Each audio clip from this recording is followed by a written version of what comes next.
Cast your anxiety on him because he cares for you. 1 Peter 5:7. I created an acrostic of the word anxiety. A is for alarmed, alienated. N, negative. X, exaggerated, toxic. I, ignorant, ignore, impatient, implode. E, empty, exhausted. T, touchy, tormented. And Y, yawn, a sign of mental exhaustion. What is anxiety?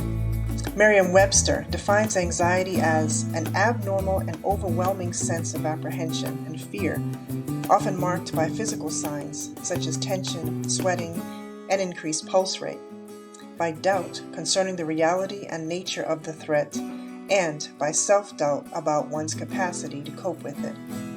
In simple terms, it's a state of uneasiness about future uncertainties. Anxiety, stress, panic attacks, mental health, self-care. These are all popular buzzwords today. The doctor says, avoid stress. Yeah, right. When I figure out how to do that, I will write a book and sell it. I can't tell you how to avoid stress completely, but I can share ways to manage it. One of my favorite pieces of advice: don't sweat the small stuff. But what is the small stuff? They're the things that you must consciously decide don't matter, especially the things beyond your control. Imagine this. Let's say your day started off right. The alarm went off on time. You got up right away and did what you needed to do quickly and efficiently. You listen to praise music as you get ready for work. You left the house on time. You were in a good mood. Then you get to the highway on-ramp and screech to a stop. Here come those 18-wheelers.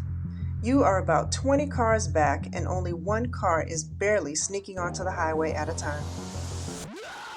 You finally get on the highway and the traffic is slow moving, as expected. Not sweating the small stuff here is remembering the fact that the 18-wheelers and the slow-moving traffic are there every day, which is why you left early. Then why are you so upset? Why are you yelling at that guy who keeps switching lanes? He's probably late. He probably didn't plan ahead like you did. By the time you get to work, your heart is racing, your blood pressure is up, and your Christianity out the window. Now you are so frazzled that if anybody makes a sideways comment, you are ready to fight. To avoid all of that, get into your car, take a deep breath, close your eyes, and say a quick prayer that God will make you oblivious to the chaos that will be happening outside of your car shortly. You must make a conscious choice to stay calm. You must choose not to let circumstances ruin your day.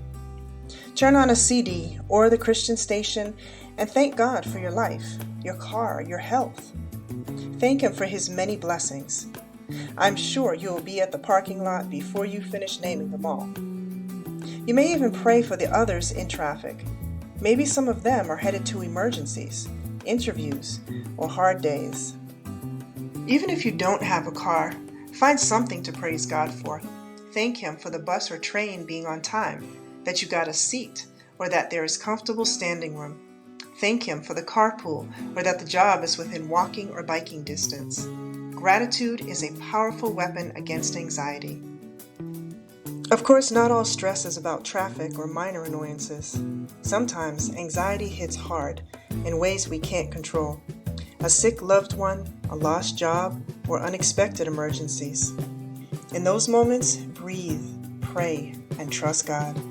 Your chaos does not take Him by surprise. Sometimes we must wait, and waiting tests our faith. Like Peter walking on the water, he trusted Jesus until the wind and the waves distracted him. He fell because he began to doubt, but immediately called out to Jesus for help. That's the lesson. Keep your focus on Jesus. Will you trust God to answer your prayers in His perfect timing? Or try to control everything yourself, then blame Him when things don't go your way? I admit I've done it many times. I felt God was moving too slowly, or that maybe He didn't hear me since He hadn't answered my prayer yet. Experience has taught me that I can trust God. He has brought me through every challenge. Now, when difficulties happen, I remind myself that God will bring me through. He did it before, and He will do it again. Remember, anxiety might make you feel alarmed, exhausted, or ready to implode. But you don't have to carry it alone. Cast your worries on Him. He cares for you. Start counting your blessings. Focus on Jesus and choose peace today. Have you ever doubted God because He didn't move within your time frame? Please share in the comments below. How did you change from that behavior? Do you find it easier to trust God now? Thank you so much for watching this video.